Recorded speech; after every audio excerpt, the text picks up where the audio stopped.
All right, let's get started on these little peekaboo frame cards. They are very easy, very beginner friendly, and you do not need a whole lot of fancy supplies. I am going to show you what I use, and then I will give you alternatives. So to start, I used these 4x6 index cards. They're just from the Dollar Tree. If you do not have index cards, you can cut paper from like a cardstock. I would not use like a flimsier printer paper. I would use something that's a little bit sturdier because these are meant as cards that are going to be probably taken in and out of pockets. So I would go something a little sturdier. If you're cutting your own, you can cut them to any size. I just happen to have these on hand. If you have the smaller index cards, you could by all means do the same technique on the smaller ones. Or again, if you're cutting your own, make it whatever size you choose to. So I have those standing by, and I also have the same thing, but I had coffee dyed some of them. So I will be grabbing some of those as well. So I also have two different circular punches that I'm going to be using, but I will show you alternatives to these as well. I have a 2-inch and a 1-inch standing by. You will need some of your scraps from your stash, and that's really all that this is. And I will show you the different techniques I used for the background paper as well. And as we go along, I'll give you different tips and hints and things that you can do. So other than that, you just need our normal stuff: stamps, inks, glue, scissors, pencil. All right, let's get started on these. So the first one that I do, I'm just going to show you on the plain paper so you can see what I am doing. And the first thing I do is you're going to need two of the whatever size cards you're using. You need 2 per peekaboo frame. And then you're just going to fold one of them in half.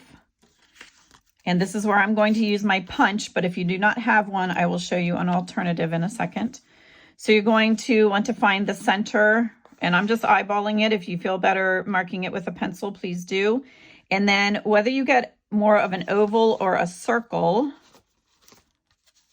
this one's more of a circle than some of the stretched out oval ones that I have. To determine that, it depends how far you put your paper in your hole punch. So if you stay out this way, you're going to end up with more of a circle. If you put it in further, you're going to get more of an oval. So I usually go about half or a little past half, this looking at it from here.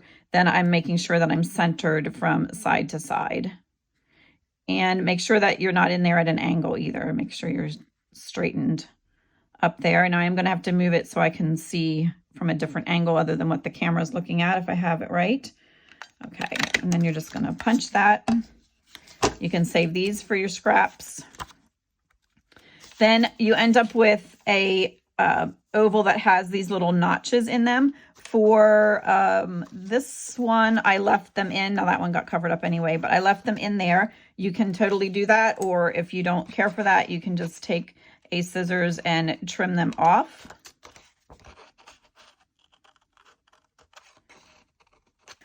Okay, so that is your top piece. If you do not have a punch, you will fold your index card or whatever piece you cut in half also, but this time I am putting the good part of what is going to be on the top of my frame inside, and I am folding it so I'm looking at the part that won't be seen when it's glued down. So then you just need to get something that is circular or even oval if you already have it, and place it on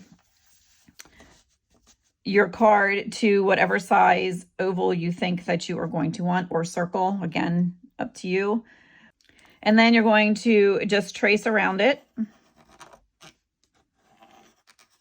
And again, you're doing it on what will be the inside of the card so that you don't see your pencil marks.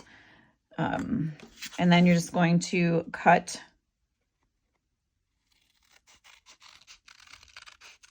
And when you're cutting a circle, you get a nicer circle if you turn your paper, not your scissors.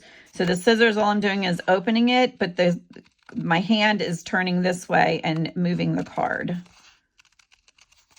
Scissors are staying fairly well in place. Okay, save that for your scraps. And then when you open it, you are putting this at the back so you won't see any pencil lines. And here again, if you get those little notches, you can just cut them out. And I went much bigger. You can see on this one, either one would be totally fine. Then the next thing that we're going to do is I'm going to fold my top piece again, the piece with the hole, and I'm going to fold it this way, and then just very loosely, I'm not creasing it here, just very loosely, I'm lining up those corners, and then I'm going to take the circle punch. Either one would work. I just grabbed the smaller one. You're going to line up the point of the card into the center of the circle, and you can go in as far or as little as you want, and then punch. And then you have, my hands will work. Then you have these little notches that we have on the side here, and you can see I have them different sizes. To do that would just depend on how far in you put your paper punch. I could do it with either one. I can go, oops, line up the corners. I can go in here pretty far. And then this one has the bigger notches. And again, if you do not have the punch, then what you can do is I would only do 2 corners at a time instead of 4 if I was doing this. But then you just need to get something that's small and round, like maybe the lid to your glue stick or a nickel, something like that. And you're going to, again, trace around it however large you want your notch to be, and cut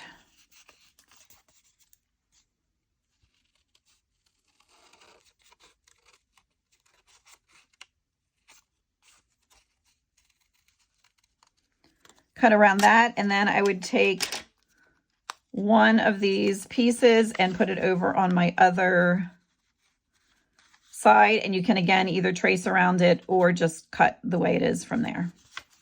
And then you end up with 4 notches that are the same. So those are ways to get around if you do not have the paper punches.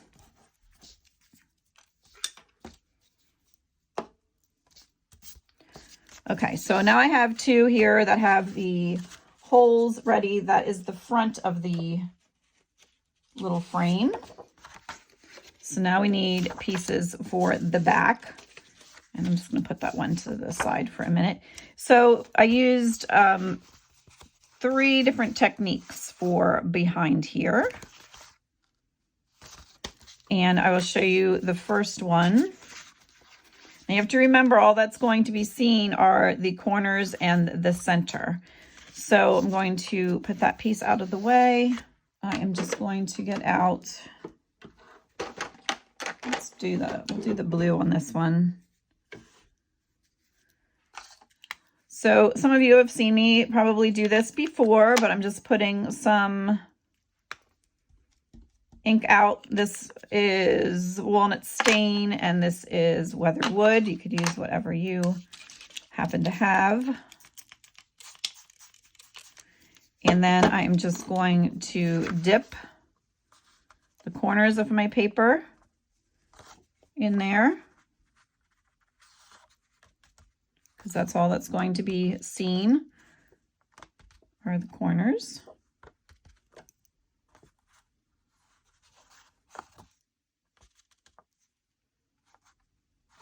And I think I want a little bit more blue on that. This is just coffee, instant coffee in there. You could, of course, just spray it with water, but I like that the coffee already adds somewhat of an aged effect to it there, so I do that. Okay, and then we also need that space in the center, so then I am just going to get it in the middle there a little bit, and I'm going to add more blue.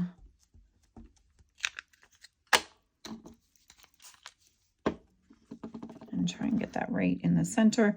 If I fold it up this way a little bit, I know I'm getting it right in the middle there. And I'm just going to let that run and look awesome.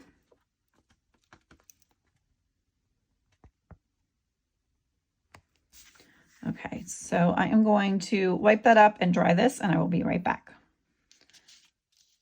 All right, so I did end up just double dipping just because I wanted that a little bit darker. So that is one technique that you can do for the backgrounds that will show like that. I will show you another one that I did. And something else that you can do to apply to the background that will use up some more of your stash is to just find some scrap pieces of scrapbooking paper or a digital kit that maybe you have scraps from. And then I just tore this. And if you want, you could precisely try to line each corner up, but I don't do that, and I will show you in a second. So I really like this right in here, so I'm going to use that for the center. I know I need a piece a little bit bigger than that, so we're just going to tear and see what happens here.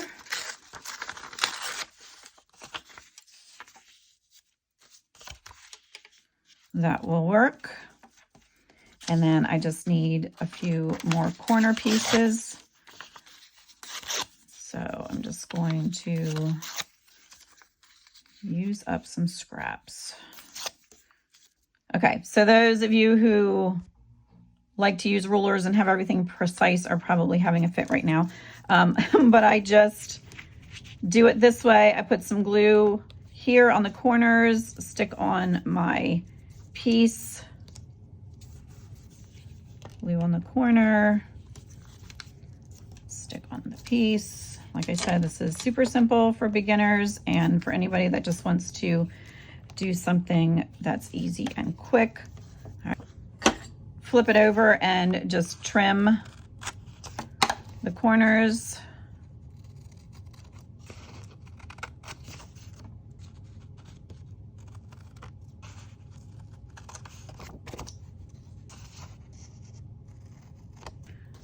And then just double check that it does cover all them. So you could, if not, you can still move them while they're still a little bit wet. And then I have this piece for the center, double checking that that is good. Just going to put some glue right there.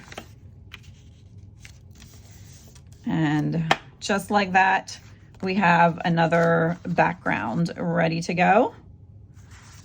So I'm going to put that to the side, and then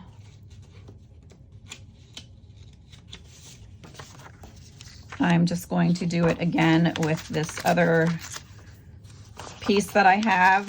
Just tear off some scraps, tear a piece big enough for the center hole to be covered, and glue.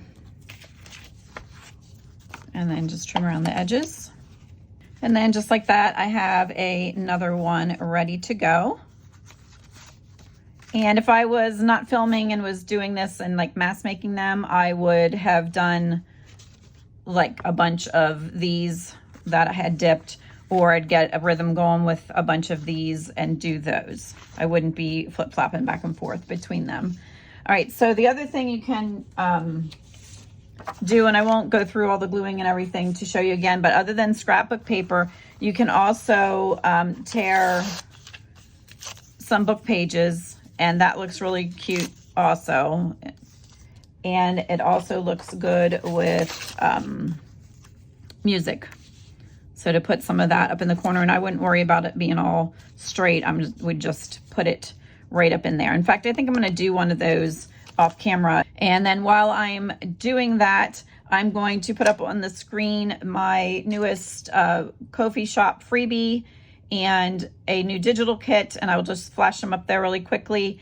And then also a new addition to the Ko-fi shop. So the first one is the freebie for July, the faith-filled freebie for July. So I each month put out one free kit that is just a little mini kit with 3 or 4 pages, and it includes a Bible verse.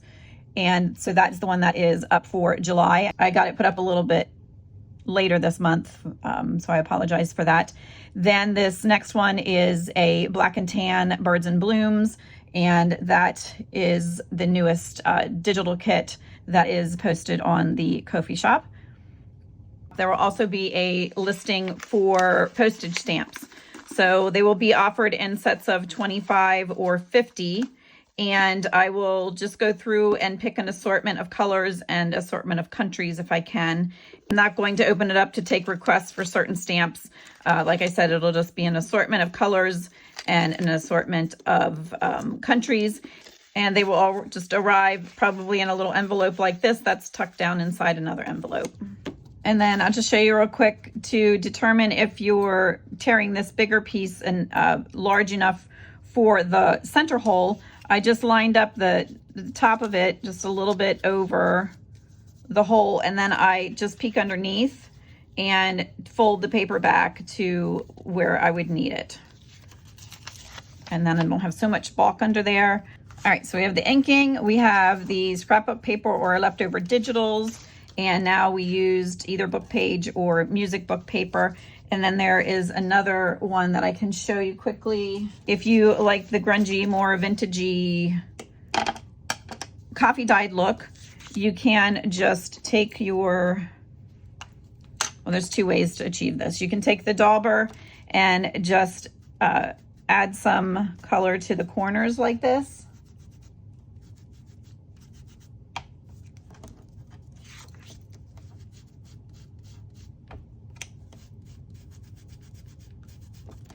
And then again into the center. And if you wanted to make it even more interesting in there, you can kind of squish and fold this a little bit like that. And then take your ink over the top of that, and that'll provide some, just some texture and some pattern in there that makes it look nice. And then it'll be seen like that. And I would not, of course, leave this piece bright white, but that is another way to do that. If you have the spray bottle filled with the coffee water like I always do on my desk, then I would just concentrate in the middle and then get the corners good. And I would just let that sit for a few minutes and then dry it. And then if you want it even a little bit darker while you still have it wet, you can take just some coffee granules and put those around and let that set for a second and then dry. And I just use the cheapo instant coffee from the dollar store. So I have that one that I sprayed with the coffee and then I dried it. But I wanted to also mention that for the backs of the cards, this one I did not do anything to. This one is coffee dyed. So you have the option of this one that we had dip dyed. I just did both sides. So the blue and the lines on it do start to blur a little bit, which it does not bother me. I kind of like that kind of fades into the background. And then this one that I had spritzed with the coffee, I just did the same thing back here. So it gives some interest on the back of the card. Or you can simply take another index card and just glue it that way. And then you could ink around it or whatever you want. Or you can use some of the same paper that you had used on the corners and cover the back of it. Put a piece down and then put a piece of just plain coffee dyed paper torn over the top would be kind of cool also. Anyway, just some ideas for the back because this doesn't look very nice. Okay, so we have all of our backgrounds ready. I'm just going to pick two out of here and do something with them. I'm going to use these two and then I will work on the others and maybe show you at the end if I get them ready. Okay, but I did not cut enough of the top pieces, so I'm going to, well, actually I do have two here. But this one I think I think the music sheet would look nice with one of the coffee dyed top pieces. So I'm going to punch another one of those.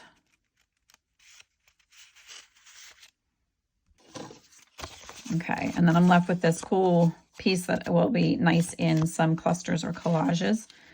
All right, and I got to do the corners on this one yet.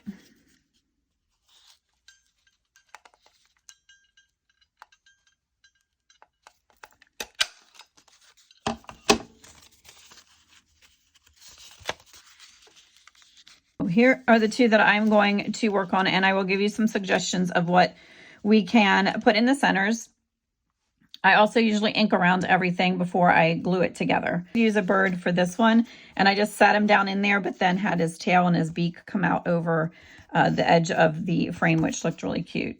So I found this little bird, little Junco bird, and I'm going to just tuck his feet down in there. He's on a little log, and then have his tail come over the edge.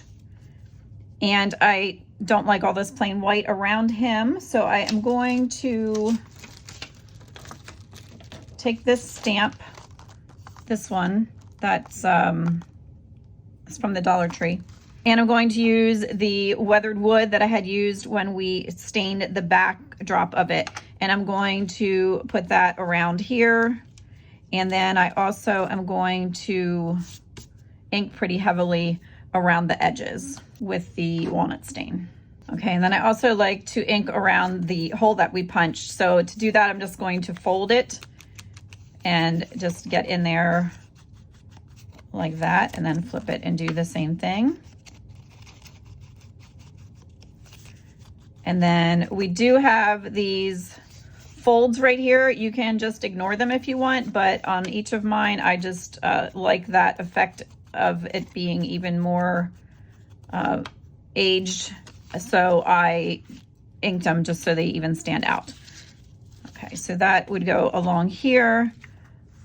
But now I also want to ink the edges of the background, and I will do the whole way around just so that when these are together, there are two inked edges that are glued there. And I just wanted to mention and say thank you to all of you who do head over to my Ko-fi shop and check that out. That helps to support my little business and keep me going here. I don't know if you are seeing ads on YouTube, on my YouTube videos or not. I don't watch myself. But I have yet to get monetized on YouTube. I have met all the requirements, but there seems to be some kind of glitch within my Google accounts, and each time I apply, they reject me. So I'm going to try again. Then after you get rejected, you have to wait 30 days. So I did get in and fix a couple things that I thought might be the issue within some old Google accounts that I had, Gmail accounts. So we will see, but you have to wait 32 days before you can try again. So I am going to be doing that again when I can. And I'm going to stamp.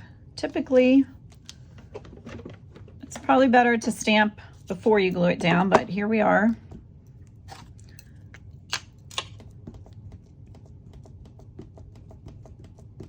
I'm going to try this just over here just to make sure that everything is working all right. And it looks good, so we will ink it up again. Okay, so I'm going to put one down here. And hope for the best since I already glued. All right, and then I'm just going to do it again the opposite direction. Okay, so there that is. Now I just need to get my little bird stuck in here, and I'm just going to use the glue stick for that.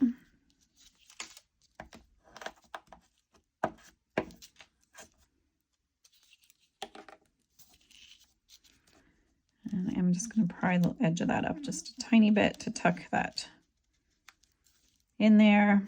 And actually, I'm going to ink around his beak so he shows up a little better. Okay. All right, and that fit in just fine. That glue's still wet down in there. So we will get him glued on there, and there we go.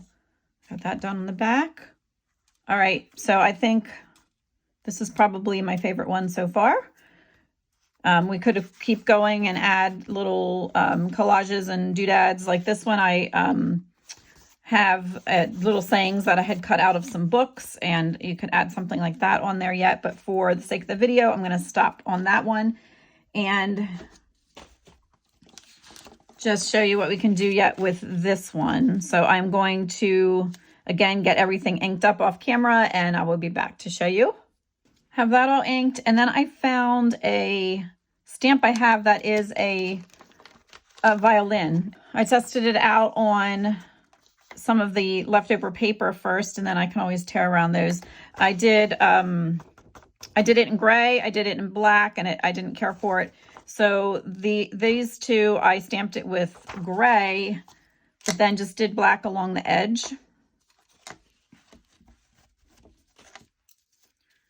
So I'll show you what I mean. So I stamped it all with Hickory Smoke. Then I just came in very carefully with the black soot, and I'm just going around the edges and then up here at the top.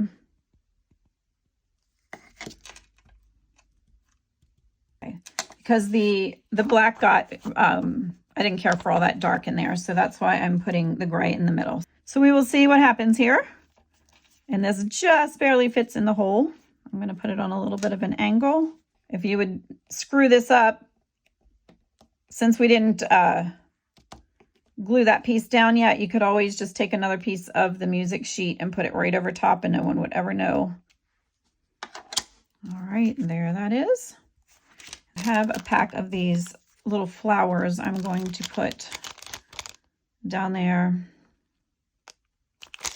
I don't know where these came from, except that, oh, they say made in China. I did used to order stuff from Temu back in the day, so chances are they are from there, but they're just transparent flower stickers. So if you would Google that, you would probably get some options.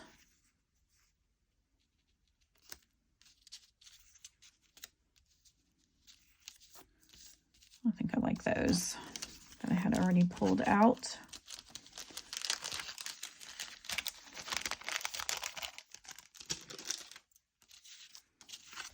All right, so this just needs glued on there, and the sticker needs put, I think, right there. Okay, I did not put you through having to watch me peel that sticker apart. That is not easy to do sometimes, and I even was second guessing myself as to whether it might be a rub-on transfer, but it's not, it was a sticker. Okay, I'm gonna get that hooked on there. And to do that, I'm using my Beacon 3-in-1 glue that I had put over into a Sugar Bell bottle because it is easier to squeeze. All right, let me get this on here, and then we will talk about a couple other options that you have when doing these. For instance, you could, instead of gluing these down flat, you could put some of those little round, I call them foam bumpers, that would raise everything up a little bit. You could do that. So let me get a couple more of these done off camera, and then I will show you a couple more ideas of things that you can do with them. I'm not going to walk you through step by step, but we will take a look at some other options. All right, we'll just quickly go through these, and I'll just point out a couple things on each one, and I have a few that I did off camera. This was done before. This is just a digital that's showing through the background here, and I didn't add anything to that, so that is another option. This was the one that we did with the violin. We used the music sheet of paper behind that and added stickers and stamps. This was one I had done before, and this had stamping in the background, and then the little owl stamp is placed inside the oval, and then a little cluster was applied. And then this one was where I had showed you that I let the little bird lay out over, and I added a little saying. And then this was one that had been dip dyed like we did on this one with the blues. And then again, the little bird, and we left his tail and his beak hang out over the edge. And then I did this one. This was the polka dot paper that we had torn, the scrapbooking paper, and added to the corners. And then I just stamped the background and added a little flower and left the a leaf and part of a petal hang over the edge. Then there's this one. This is coffee stained. I did not do anything with the back on that one yet. Cut these two people out, had her hair and a little bit of his head overlap, and then just applied a cluster. And then this last one is the butterflies. I stamped one in the center and then did some out on the coffee dyed paper, and then added a cluster, and then added this little 3D die cut butterfly. And then this was the scrapbooking paper in the background. So there's quite a few different techniques that you can use to get this done. Stamps, stencils, scrapbooking paper, digitals, and the index cards. So it's a good way to use up some of your stash. And then, like I said, if you don't have any of the punches, I gave you different ways to go ahead and accomplish that. If you would subscribe, please, if you are not already, I'd really appreciate it. When we get to 5,000 subscribers, we're going to do some kind of a little celebration. I think I'm at 4,800 at the time of this recording. And as always, please like and comment to help the channel move along in the algorithm. And I appreciate all of you watching. Have a great day.